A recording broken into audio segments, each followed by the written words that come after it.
Hello, everybody. Welcome to episode 3 of Conversations About America, where we talk about important and relevant topics.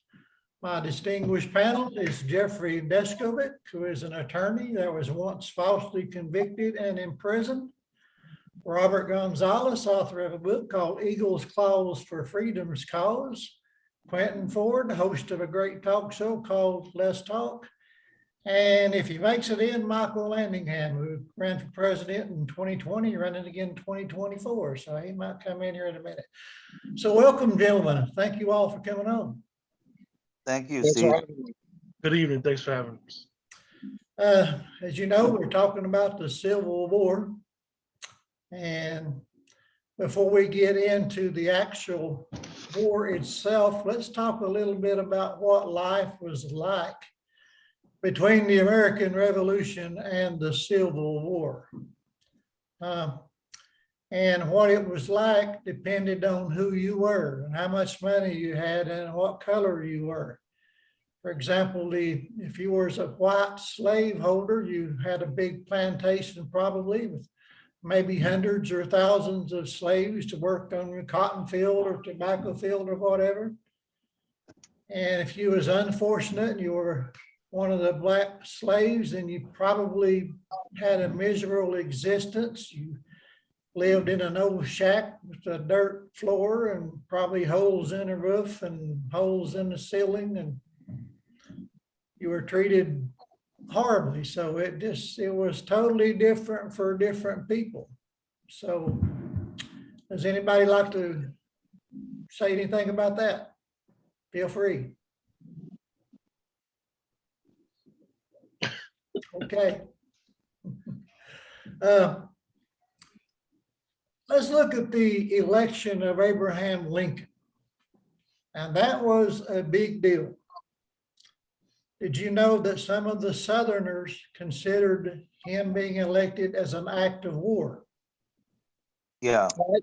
I didn't know that before, but I did read some history. You had shared a link with us, and it did state that. And being as though he was opposed to slavery, and that the South's economy, the way they had built it, really was built upon slavery. I mean, it's logical that they would have felt that way. I mean, it's been horrible morally and ethically, but I could see how they would think that's an act of war.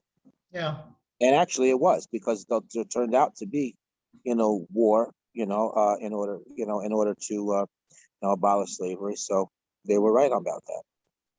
That there was going to be an end to that terrible institution of slavery. Yeah. You want to weigh in on that, Quinten? I'm here. Nothing more to add to that. I mean, the history is like we always know is the history. I always find it amazing that when you look back at it, even though as we were kids and we were taught American history, and then when you go back and look at it from a different lens as an adult, you always find different things. And it's amazing how even to this day you see how the economy to the northern states are quote unquote doing well compared to those southern states during that time, and even up until this day. It basically with what you said with Abraham Lincoln being named president in an act of war, and then the Civil War ensued after, it actually destroyed the economy for the southern states. Even to this day, they're still suffering from it because this is what their economy basically strived off for. Yeah, it did. In the north, the economy was basically on factory work, if I remember correctly. A lot of industries. Bob, you got anything to say about that? Well, from what I've heard, I think the beginnings of the war were more about them wanting to secede from the Union more than it was necessarily about slavery. There were a lot of Southerners that were even opposed to slavery. Robert E. Lee was opposed to slavery, but he felt his duty. In fact, Lincoln even offered him the command of the Union forces, but he felt his duty was to what at that time was called his country, which was his state, Virginia. So he chose to fight on the Virginia side, even though he was opposed to slavery. Yeah. I think that, unfortunately, that was a immoral practice, but it was commonplace, and not just in America, but all over the world. I think that America was probably the leader in freeing slaves more than more so than other countries, and I don't think that gets talked about enough.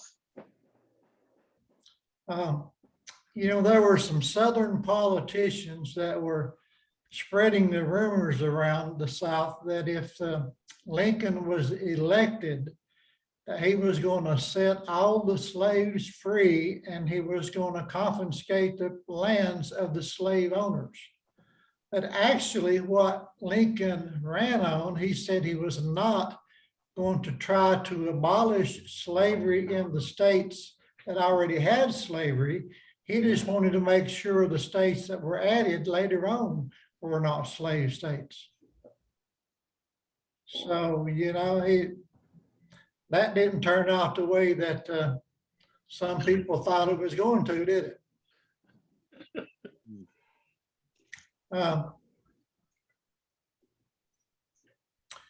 Now, the size of the opposing armies was very, very different. There was roughly between 750,000 and 1 million soldiers for the Confederacy is what I dug up. And the Union soldiers, they were over 2 million of them. Mm-hmm. So looking at it from that perspective, the Union certainly had the advantage on the troops, didn't they? Yeah, the South had the will to fight. The Union had the numbers. Yeah. And also, since Lincoln was the president, he had access to a lot more money to put into it. He also had command of the railroads. He was able to move his soldiers on the railroads. And he also had a telegraph station right across the street from the White House.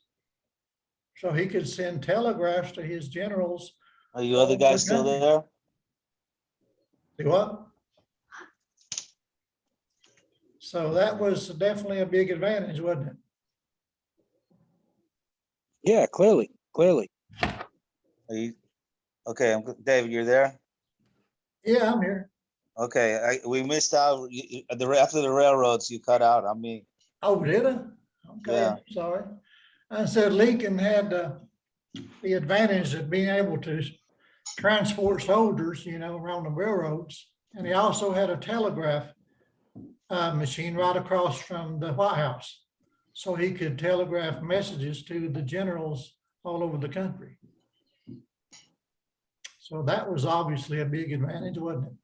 Yeah, they had huge advantages in numbers and money and industry and everything. Yeah. But they didn't, what the South had was they had better generals on the ground and the will to fight. They were fighting for their livelihoods. The North, there was a lot of apathy in the North. Yeah. They were kind of, yeah. You know, but that's how it goes, I guess.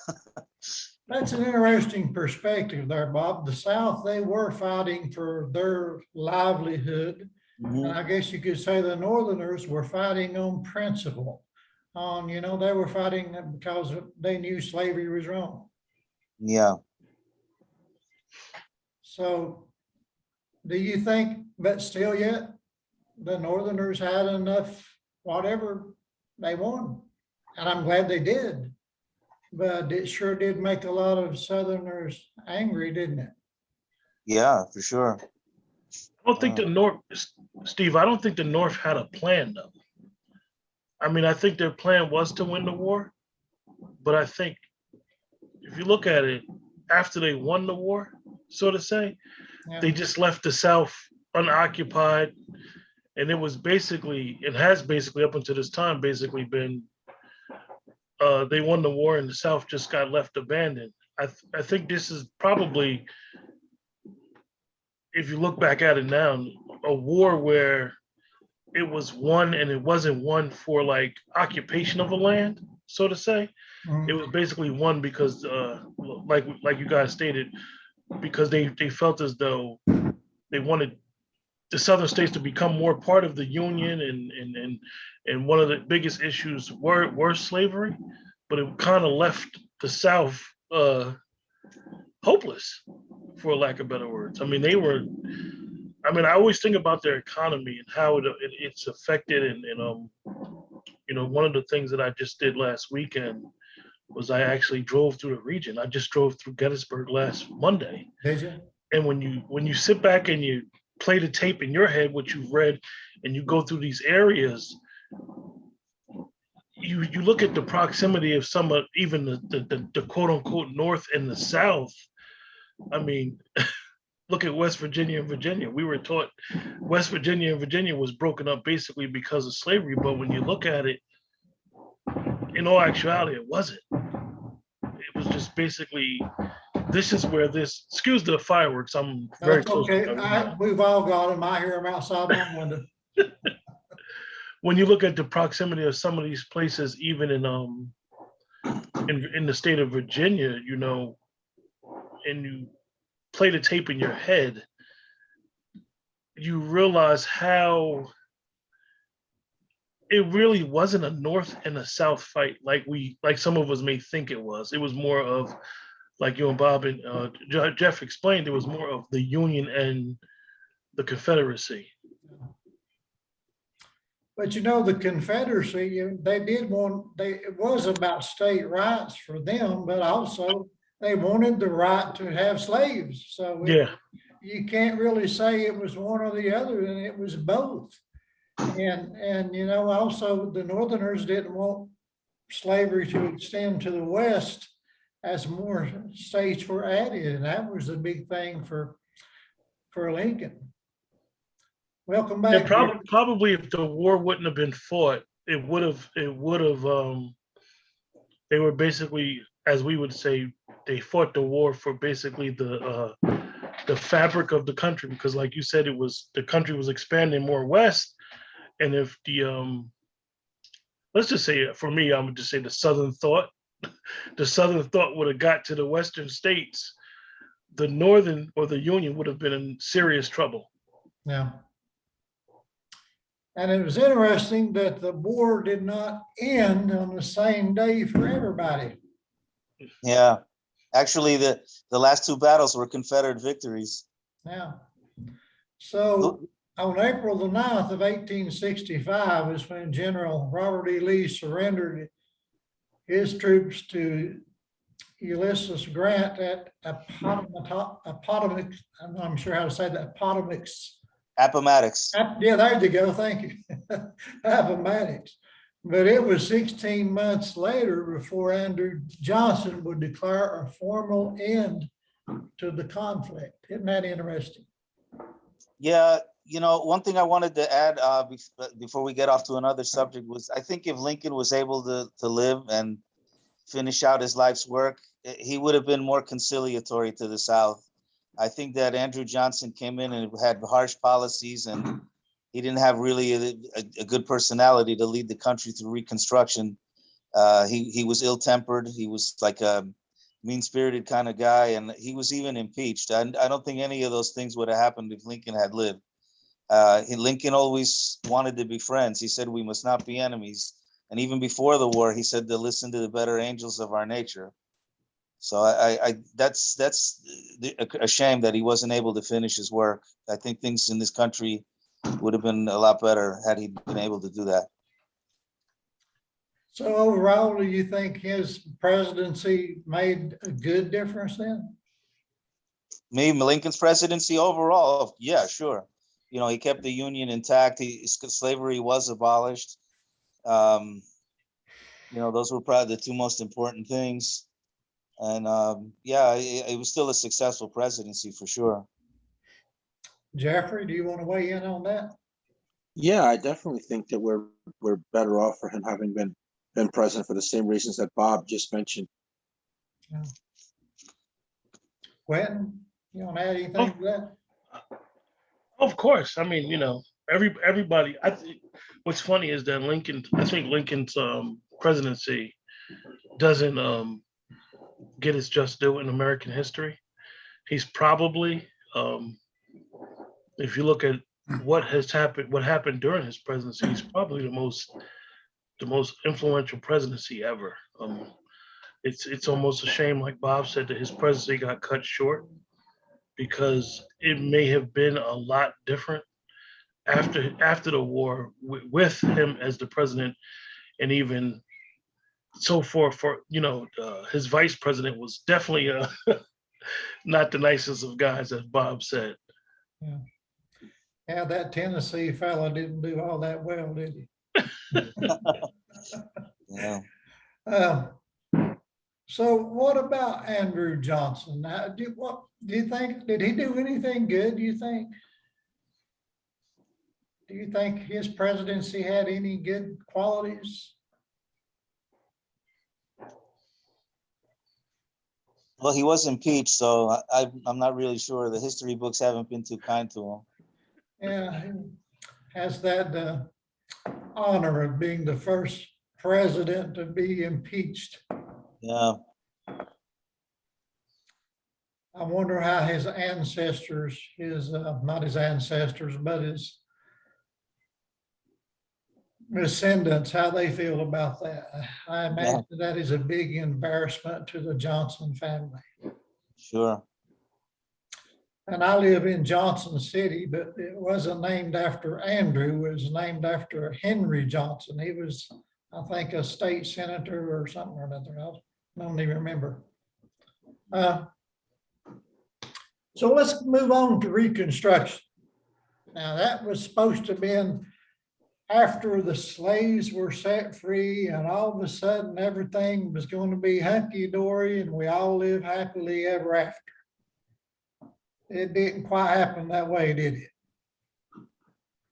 Well, I think that's where the thing with Lincoln during Reconstruction, it wasn't no plan. You had some reports say 2.5 million slaves that just basically they were set free, and the only thing most of them we were raised to do at the time was to be sharecroppers or croppers or whatever. And so now you're setting these people free and really like nowhere to go. A lot of people didn't even leave the quote unquote plantations because they had nowhere to go, even being free. You basically stayed. And this is why the holiday Juneteenth came about, because the slaves in Texas didn't even know anything about what was going on with the Civil War and being set free from the 13th, 14th, and 15th Amendment and what happened. They didn't know. They just had no way of knowing. So Yeah. I think that one of the things, with that war is having as we would say, like they say in war, exit strategy. We always see in war nowadays where wars that happen and then the victor would always have like a plan on what to do with that actual territory. I think back then they didn't have a plan, even so far up when a lot of the slaves made the Great Migration up north. They were thinking they were coming up north for a better life because they always heard the stories. But in all actuality, most of them came up north and basically had nothing else to do. Yeah. And just, that was one of the things that I always find interesting is, my grandparents grew up in Georgia and they came up north. Now they made a better life for themselves, but, in all actuality, they probably should have stayed south. A lot of people probably should have stayed south then. Yeah. So one of the things that went terribly wrong after the slaves were, quote, set free, unquote, they come up with all of these black codes. Are y'all familiar with those? Yeah. They were pretty horrible, weren't they? Yeah, I think that is a lot of people talk about nowadays with the wealth gap, with the black codes after Reconstruction, Jim Crow laws, and so forth and so on. I think those are the effects of, here it is, you fought a war and slavery was a major component in why the war was fought, but you just left the southern states to do what they did. So yeah, the war was over from a war standpoint, but it was really still going on. Yeah. Not the legal explanation of slavery was still going on, but slavery was still technically going on. And being phased out of being, as we would say, living the American dream. Yeah. I just imagine if if I would have been a slave and I had to, let's say I had a wife and 2 kids, and all of a sudden the master said, "You're free, you can go." And I might be all excited for a couple of seconds, but then would say, "Okay, where are we going? How are we going to eat? Where are we going to live?" And that had to be a big decision. You supposedly you can leave, but once you leave the plantation, you have nowhere to stay. You have no food to eat. You have no job. I mean, that had to be a terrible situation, and it wasn't the big liberation that a lot of people pretended it was. Yeah. Yeah. Any comments on that for anybody? I wanted to bring up somebody from your neck of the woods there, Steve, Nathan Bedford Forrest. I just read it about a couple weeks ago in the paper. They just, his remains were dug up and moved. I didn't find out where though. Do you know anything about that? I remember hearing something about it, but I don't remember the details. But I know there's a lot of statues of Confederate soldiers and generals all being torn down and moved. That's going on all over the place. He enlisted in the Army as a private, and he rose to the rank of general. He rose further than anybody on either side of the war. Did he? And I think, Sherman, I think the Union general, called him the most remarkable man the war produced on either side. And then after the war, unfortunately, he became the first, the founder of the Ku Klux Klan. But he unfortunately that happened. It should never have. Yeah. Even with the proclamation of the Declaration of Proclamation, whatever, what do they call it? Proclamation of Independence or whatever they call that. They said the slaves were free, but there was a caveat put to that. Do you remember? Slavery was abolished except when they were except arrested. upon being duly convicted of a felony. Yes. Well, it didn't even have to be a felony, just any crime. So in other words, what they did, and with the Black Code and all those crazy laws, Andrew Johnson left the states with the power to make their own laws about how to deal with the freed slaves. So each of the states, in the southern states, of course, they were still wanting the slavery to go on. So they said, we'll make laws that anytime a person breaks one of these laws, we can arrest them. And that's how a lot of police got to be police. We arrest them, put them in jail, and then they can be slaves again legally. I mean, that was going on all over the place in the South. Yeah, it makes you realize the origin of what we would consider law enforcement, and a lot of people who feel like we shouldn't have police nowadays. Why they say we shouldn't have them, and because of their origin and whatever side a person stands on, they're entitled to believe what they want to believe, whether we should have them or not. But it makes you realize, like, if you know that the origin started from quote unquote post-legal slavery, maybe this leads to the mindset of certain police officers and what they feel they have to do. And even if it isn't on a racial aspect, even though the origin was on racial, but it isn't on a racial aspect, a lot of police, their mindset, sometimes it's a us versus them type of belief and how they feel. And we got to get the scum off the earth or whatever. Yeah. Whatever. I'm laughing, but it's kind of, you listen to certain former police officers and what they say, it's kind of interesting. Yeah.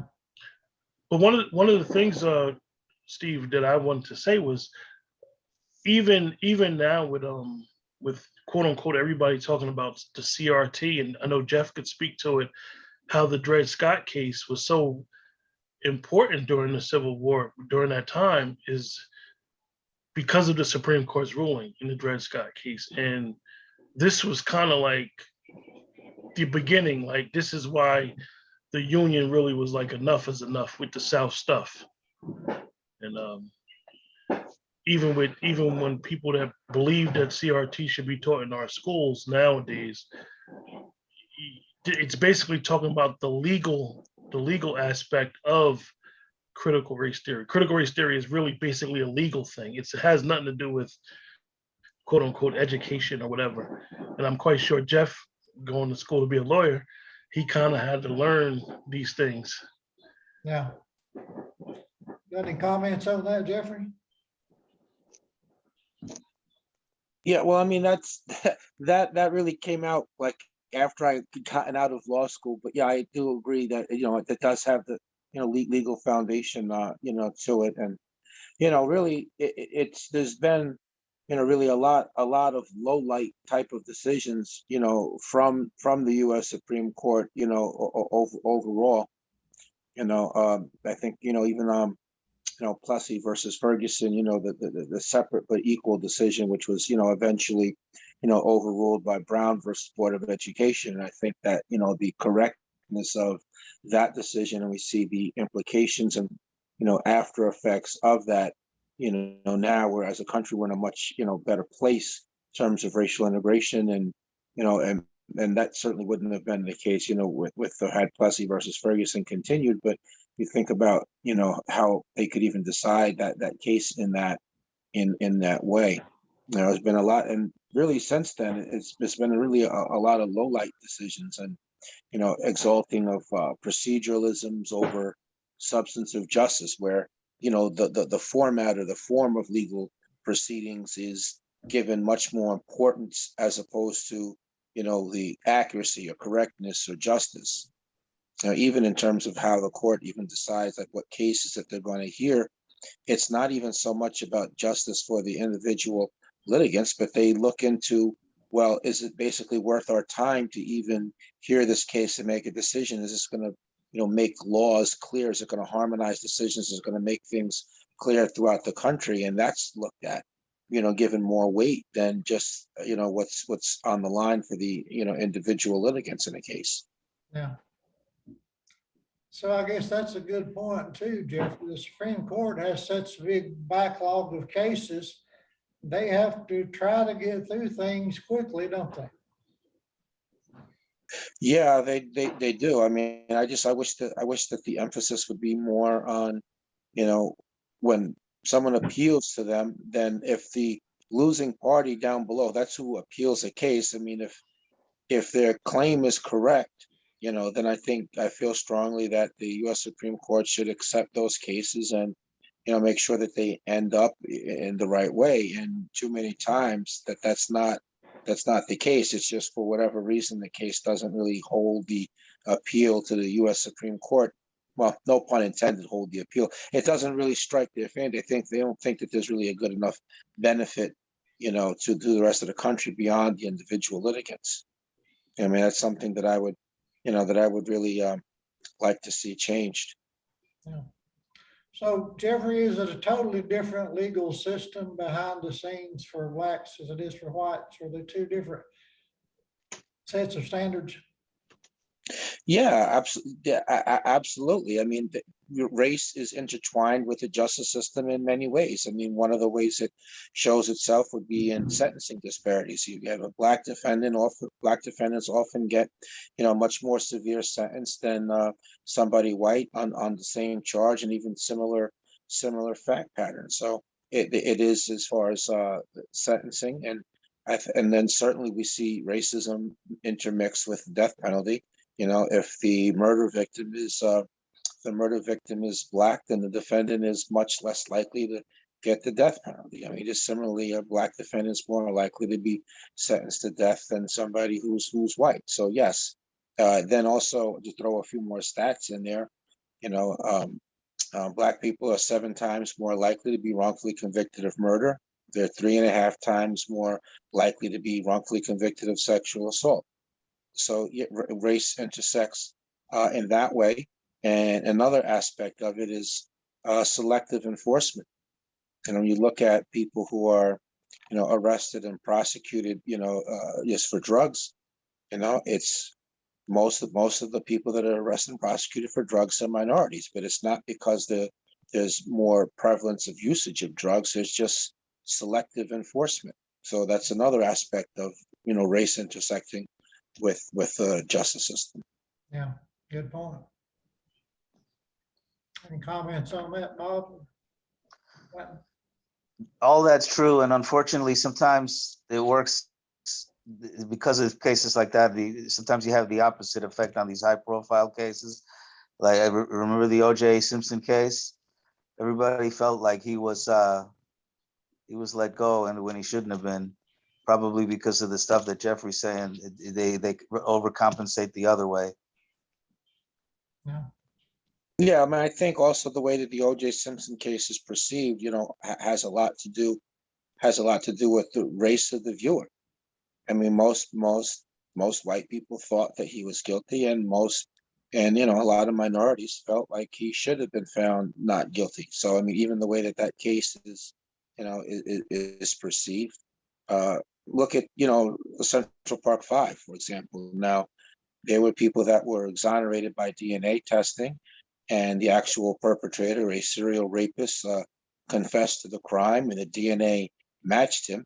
It took a decade for them to be compensated, whereas that's a really, really long time to be compensated once you've been exonerated. And in contrast to that, many other people who've been exonerated, took maybe like 3 times less, and 3 times it was done much faster is what I'm trying to get at. And many people, myself included, believe that the way that case was perceived at the time and going forward has a lot to do with, the race of the defendants, and the race of the people who have their viewpoint on the case. Yeah, a good point. So do you think race had anything to do with Bill Cosby going to prison or getting out? Well, definitely not with respect to getting out. I mean, he got out on an issue of law. I mean, in short, he was told by the then prosecutor that they were not going to prosecute him, and as a result of that, he was compelled to answer questions in a civil lawsuit for the same actions, and based because he was given that assurance. That was why he was not able to assert his Fifth Amendment rights. And so he made some incriminating statements in the course of the depositions of those civil lawsuits. And then, many years later, different district attorney then prosecuted him and was able to convict him based on those statements that he made in the civil deposition. So while that sucks as a decision in terms of reversing, I mean, I feel for the victims in his case, but that was absolutely the right decision legally. Yeah. I think Go ahead. I think Cosby's case is interesting. I think, like Jeff alluded to, I think that we do need to get back to understanding what due process is and how it protects everyone. I think that the prosecutor in the case, as a resident of Pennsylvania, you kind of could see what he did. He was trying to make a play for political office, and it backfired on him because this case was so high profile. Cosby should have never been charged. It's kind of crazy that he was charged. He was charged in the court of public opinion, and it's amazing that a private disposition, the contents got leaked out, which is crazy within itself. And this is why a lot of the victims or victims of sexual abuse will never ever come out. It's really unfortunate situation when you look at what was going on during those times, and with, as we would probably say, groupies, and how one person can perceive it as having a good time, and then it could be felt like a woman or multiple women could feel violated. So I don't want to make it seem like I'm insensitive to anybody that's a victim of sexual abuse. It's just an amazing thing that when a deposition, something that was done in private got out, and now the prosecutor changed.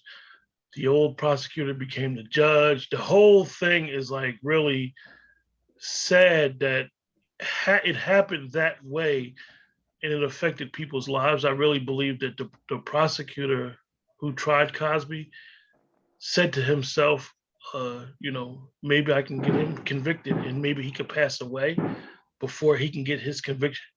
This was an easy conviction to get overturned.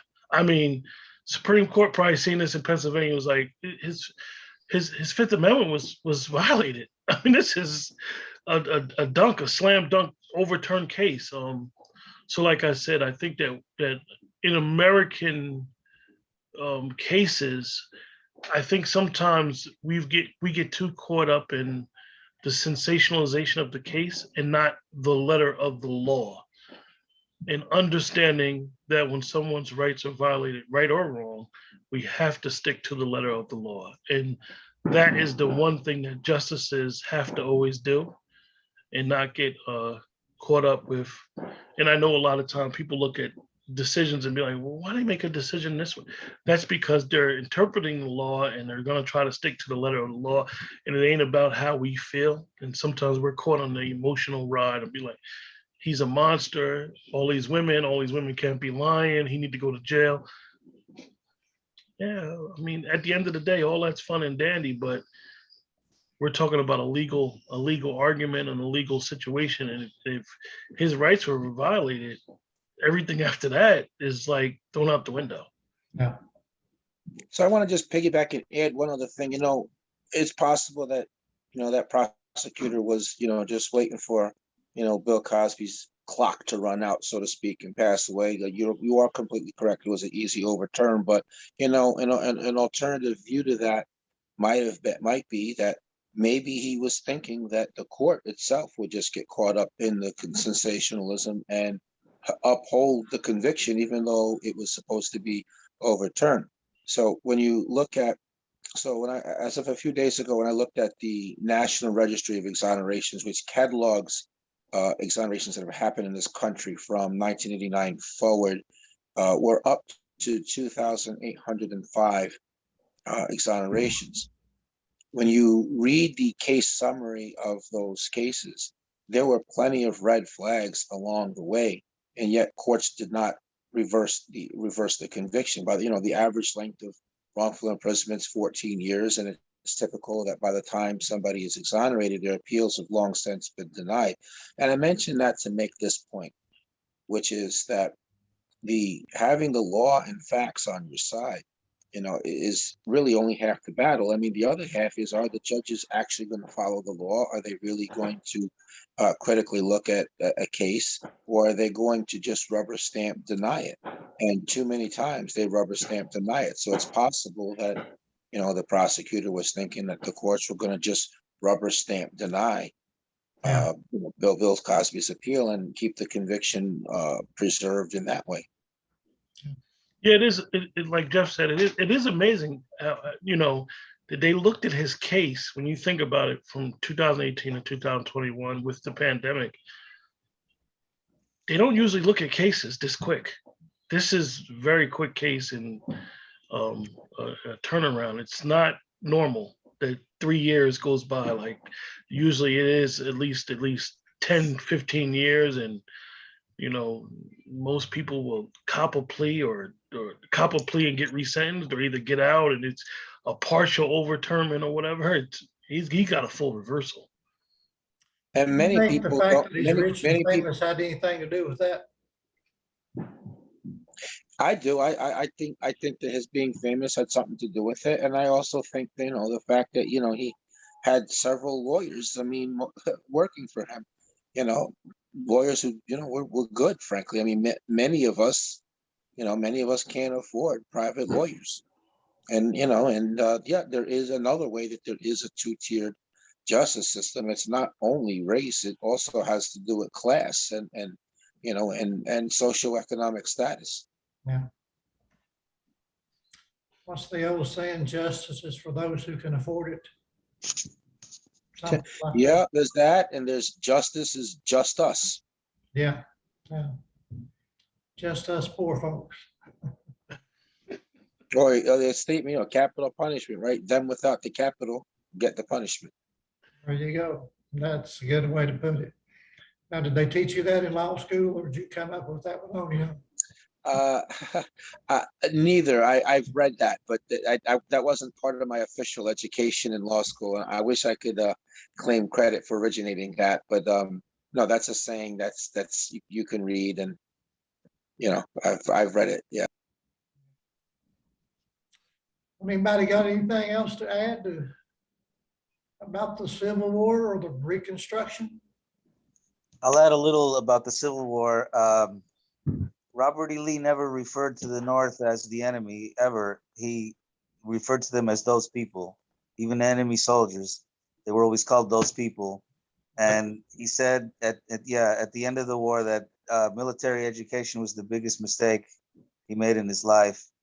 And as far as U.S. Grant goes, Grant was equally, I think, a good patron in all this. He sympathized with this at Appomattox when they did that surrender. Lee was amazed at how conciliatory Grant was towards his soldiers. He let them keep their sidearms, pretty much let them keep in everything, just let them go. And he said even though one of their cause was one of the worst that people have ever fought for, he admired their tenacity in doing it. And that's what I have to say about that. Yeah.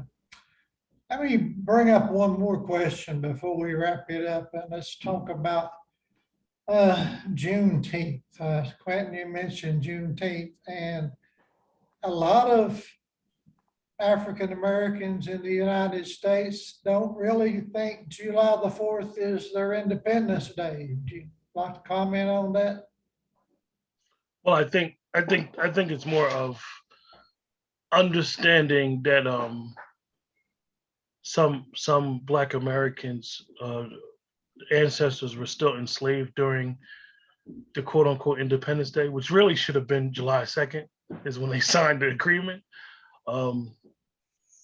So I think that what happens is a lot of Black Americans may feel like, I wasn't independent or I wasn't free during that time, or my ancestors weren't free during that time, during the Independence Day. So they feel like, I'm not going to celebrate it, or I'm going to celebrate Juneteenth.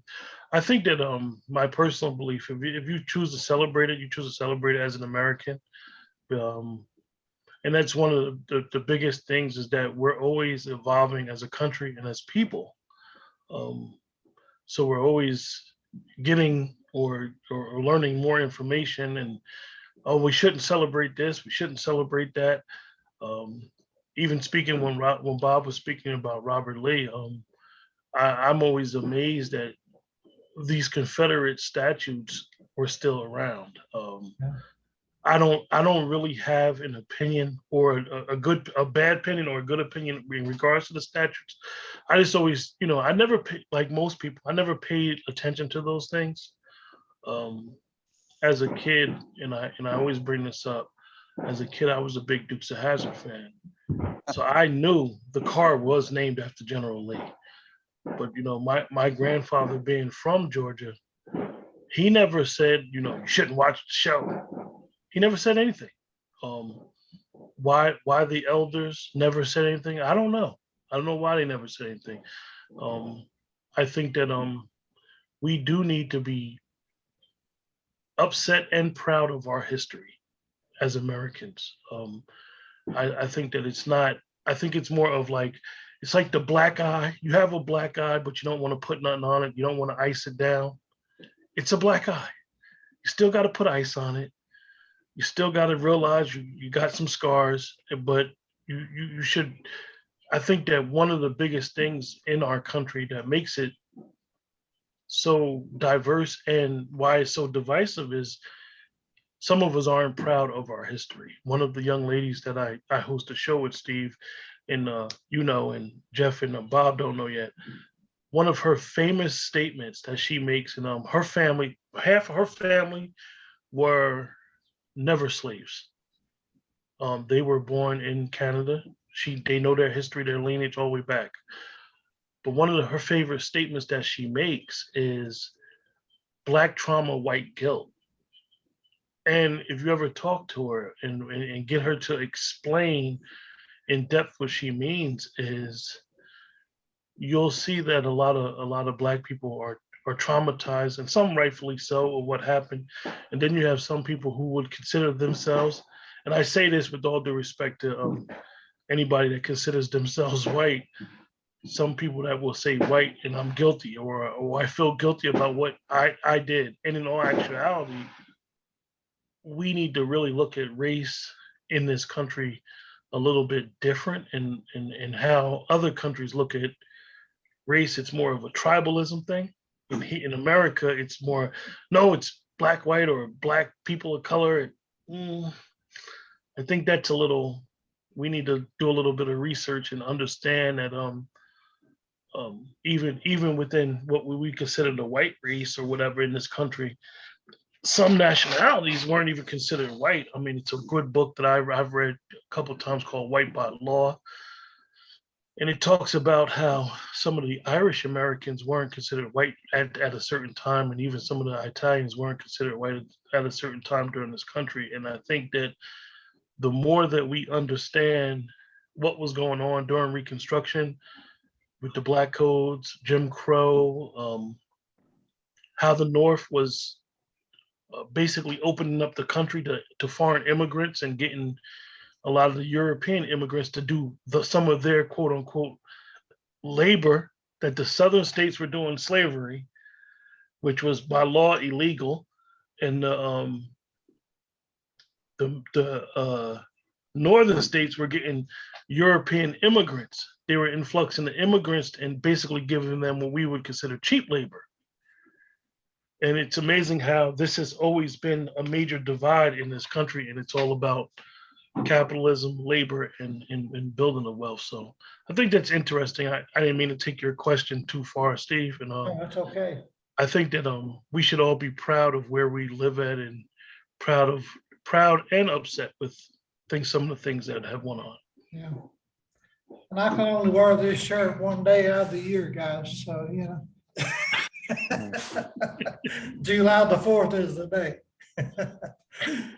Did anybody watch the hot dog eating in Coney Island? Oh, he downed 75 hot dogs, right? Yeah, he broke his own record. Who did? It was what's his name? I can't think of his name. The hot dog eating contest. He's an American guy. I forget his name though. Probably a little time I'll skinny look it up fella. real quick. Joey Chestnut, that's his name. Okay. Joey Chestnut. He downed 76 hot dogs, I think, in what, like 10 minutes, something like that. Yeah, he broke his own record. Wow. He'll be sick for a while. Those guys, though, they call them athletes. You know, they work out all. They prepare, they get their bodies ready to do that sort of thing. And he's slim. He's not a heavy guy. No, it's usually skinny people that win those competitions. Yeah. Well, gentlemen, I appreciate I'm not really sold that that's a sport, though. I mean, I would challenge that designation. Yeah. I don't see it You know, making I know that people consider it a sport. Some people do, but I mean, you know, to me, it's not really. I don't see how that's a sport. It's the one day that anybody that eats hot dogs, it probably turns their stomach like, oh, how could you eat that many? Like, ugh, it just took me out. I mean, I think everybody that does eat meat, as sort of say, even the ones that don't eat meat, they got this Impossible or turkey stuff.